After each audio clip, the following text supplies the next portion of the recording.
ትህትና ምንድነው? ትህትና ማለት ከሀብታት ከጸጋዎች ሁሉ በላይ ነው። ትህትና የሁሉ መንፈሳዊ ሀብታት መሰረት ነው። ትህትና የጸጋዎች የስጦታዎች ሁሉ አጥር ነው። ትህትና በመንፈሳዊ ሕይወት ውስጥ የመጀመሪያውና ትልቁ ስጦታ ነው። ጌታችንና መድኃኒታችን ኢየሱስ ክርስቶስ የተራራው ስብከቱን ማስተማር በጀመረው ጊዜ እንዲህ በማለት ነበር የጀመረው። በመንፈስ ድሆች የሆኑ ብፁዓን ናቸው፣ መንግሥተ ሰማያት የእነርሱ ናትና። የዋሆች ብፁዓን ናቸው፣ ምድርን ይወርሳሉና። ማንኛውም መንፈሳዊ ሀብት ከትህትና ውጪ ከሆነ ለውዳሴ ከንቱ ይጋለጣል። ከትህትና ውጪ የሆነ ጸጋ ሰይጣንን ለመስረቅ ሁልጊዜም ዝግጁ ነው። ራሳችንን ከፍ ከፍ የምናደርግ ከሆነ ሌሎች እንዲያመሰግኑና እንዲያደንቁን የምንፈልግ ከሆንን ከእኛ ጋር የሚቆይ መንፈሳዊ ሀብት አይኖርም፣ እንነጠቃለን። እግዚአብሔር በተለያየ ጸጋዎች ባለቤት አድርጎ ከሆነ በትህትናው ጨምሮ እንዲሰጥ ጠይቀው። አሊያም ትህትና ከተሰጠ በጸጋ እየኖርክ መሆንን አውቀ የራስን ከፍ ከፍ ከማድረግ ተቆጥበ ትኖራለህ። የአንተ ጸጋ በተለይ ቅዱሳን ከተሰጣቸውና በአግባቡ ከተጠቀሙበት ሁሉ አንጻር ሲታይ ምንም እንዳልሆነ ትገነዘባለን። በተመሳሳይ እግዚአብሔር ታላቅ ሀብት ከሰጠ ከትህትና ጋር እንዲሆንልህ አሊያም ደግሞ ጸጋውን ካንተ እንዲያስወግድልህ መጸለይ ይኖርብሃል።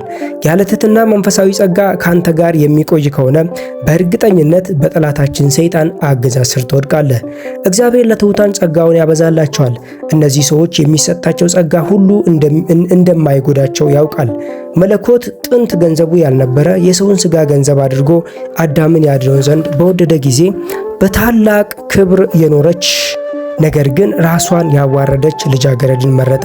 ከክብር ሁሉ ቁንጮ ላይ ያለች የቅዱሳን የትህትና ማማ ቅድስት ድንግል ማርያም እናቱ ስትሆን የባሪያይቱን ውርደት ተመልክቷልና፣ እነሆም ከዛሬ ጀምሮ ትውልድ ሁሉ ብፅዕት ይሉኛል። ብርቱ የሆነ እርሱ በእኔ ታላቅ ሥራ አድርጓልና ስሙም ቅዱስ ነው ትላለች።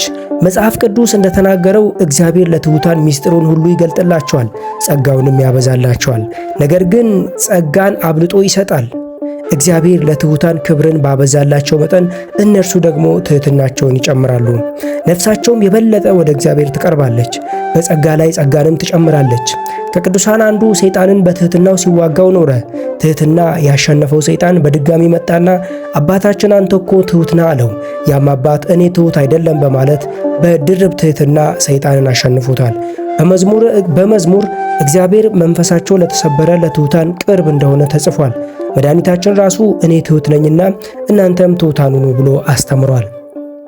ትህትና በራሱ ጸጋ ብቻ አይደለም፣ ከሌሎች ሀብታትም ጋር የተዋሃደ ነው።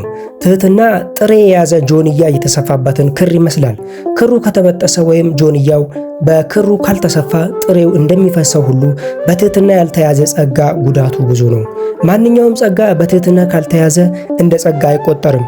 ምክንያቱም በእኛ ላይ ያደረ ጸጋ መንፈስ ቅዱስን ያርቃልና እግዚአብሔርም አይቀበለውም።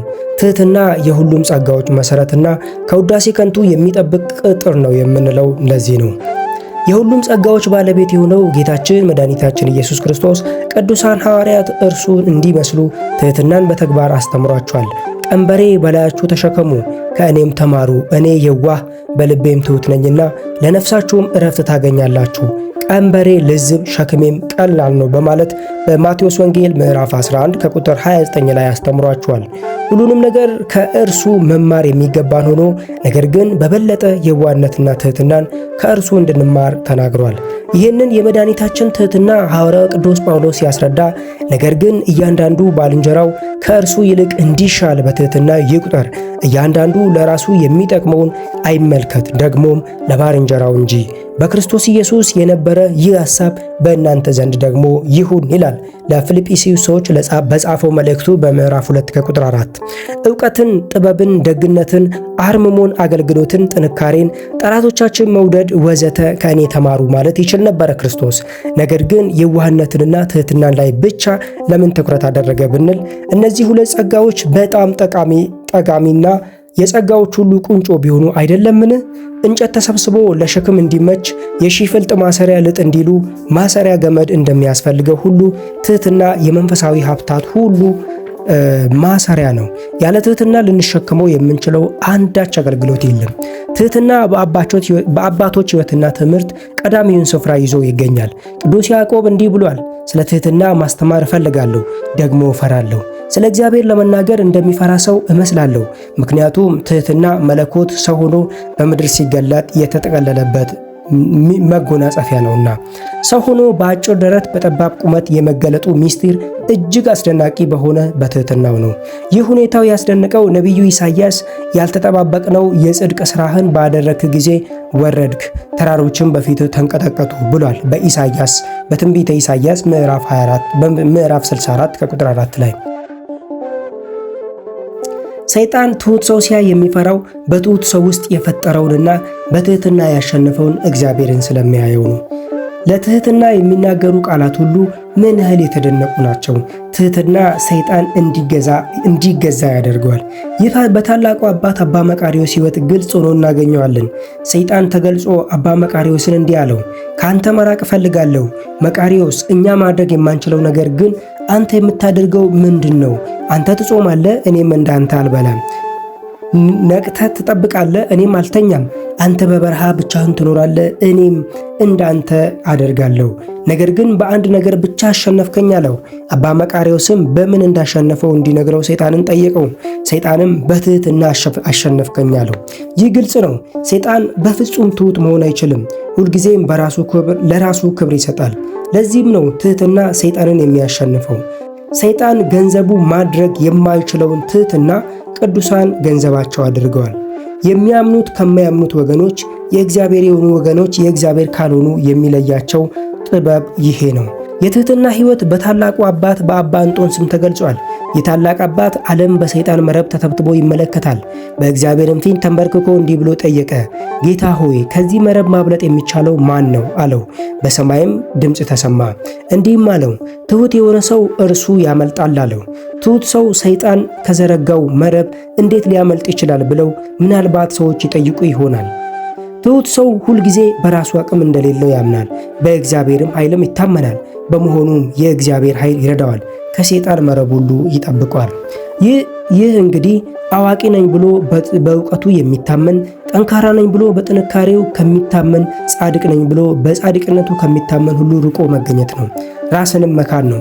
ትሑት ሰው አዋቂ፣ ጠንካራና ጻድቅ እንዳልሆነ ያምናል። እንዲህ ነኝ ብሎ ካመነም ንስሐ ይገባል፣ ይጸጸታል። እግዚአብሔርም በድክመቱ ሁሉ ይረዳዋል፣ ለእርሱም ይቆማል። ይህ ሰይጣን ከሚፈራው ነገር ሁሉ በላይ ነው። ሰይጣን ከሁሉም በፊት ሰዎች ከትህትና እንዲወጡ ወይም እንዲርቁ ያደርጋል። ጌታችን እንዲህ ብሏል፣ ይህ አይነት ወገን ግን ከጸሎትና ከጾም በቀር አይወጣም። ትህትና በጾምና በጸሎት ሕይወት ይገለጣል። በድብቅ የሚጾም የሚጸልይና የሚጸጸት በራሱ ኃይል እንደሌለው ያውቃል። ስለሆነም እግዚአብሔር ጥንካሬ እንዲሰጠው ይጸልያል።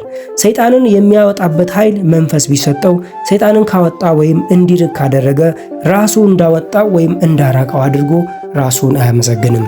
በራሱ ጥንካሬ እንዳወጣው አድርጎ አያምንም። እግዚአብሔር ጸሎቱን ተቀብሎ እርዳታ እንዳደረገለት ያምናል።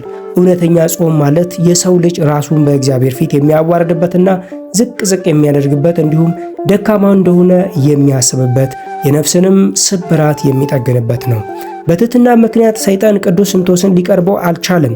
የሁሉ መነኮሳት አባት የሆነው ርዕሰ መነኮሳት እንጦንስም ሰይጣንን በተፈታተነው ወቅት ቅዱስ እንጦንስ እንዲህ ብሎታል፣ አንተ ኃይለኛ ነህ፣ እኔ ግን ከደካማው ምን ትፈልጋለህ? ከአንተ ታናሹን እንኳን መታገል የማልችል ደካማ ነኝ አለው። ነገር ግን ወደ እግዚአብሔር እንዲህ ብሎ ጸለየ፣ ጌታ ሆይ አፈርና ትቢያ መሆናቸውን የሚያምኑ አባቶችን መንፈስ ስጠኝ ሲል ሰይጣን ይህን ፈጽሞ በትህትና የተሞላ ጸሎት በሰማ ጊዜ እንደ ጭስ በኖ ጠፋ። ቅዱሳን በትህትና ፍጹማን ናቸው። የአባቶቻችን ትህትናቸው በእግዚአብሔርና በሕዝቡ ብቻ ሳይሆን በሰይጣን ፊትም ጭምር ነበረ። በቅዱስ እንጦንስና በቅዱስ መቃርዮስ እንዲሁም ቁጥራቸው ከመጠን የበዛ በየዘመኑ ከነበሩ አባቶቻችን ሕይወት እንደተረዳነው ቅዱሳን በትህትናቸው ሰይጣንን ድል አድርገውታል። የትህትና ጸጋ ታላቅነት የሚገለጠው በተቃራኒው ራስን የማክበርና ራስን የማወደስ ጉዳት ስንመለከት ነው። የመጀመሪያው ኃጢአትም ኩራት፣ ራስን ከፍ ማድረግ ነው። ሊቀ መላእክት የነበረውን ፍጡር ከክብሩ እንዲዋረድ አድርጎታል። ነቢዩ ኢሳይያስ የሰይጣንን አወዳደቅ በምን ምክንያት እንደነበረ ሲጽፍልን አንተ የንጋት ልጅ የአጥቢያ ኮከብ ሆይ እንዴት ከሰማይ ወደክ? አሕዛብንም ያዋረድክ አንተ ሆይ እንዴት እስከ ምድር ድረስ ተቆረጥክ? አንተ በልብህ ወደ ሰማይ አድርጋለሁ፣ ዙፋኔንም ከእግዚአብሔር ከዋክብት በላይ ከፍ አደርጋለሁ። በሰሜንም ዳርቻ በመሰብሰቢያ ተራራ ላይ እቀመጣለሁ፣ ከደመናዎችም ከፍታ በላይ አድርጋለሁ፣ በልዑልም እመላለሳለሁ አልክ ብሎታል። ሰይጣን መልአክ ሆኖ እያለ ራሱን ለመሾም በወደደ ጊዜ ወደ ሲኦል ወረደ፣ ጥልቅም ወደ ሆነ ጉድጓድም ዘለቀ፣ ማዕረጉን አጣ፣ ዲያብሎስም ተባለ። በአምሳለ እግዚአብሔር የተፈጠረውም ራሱን ለመሸለም በተነሳ ጊዜ የእግዚአብሔር አምሳያነቱን አጣ፣ ከገነት ተባረረ። ሰይጣን እንደተሰቃየ ሁሉ የሰው ልጅም ተሰቃየ።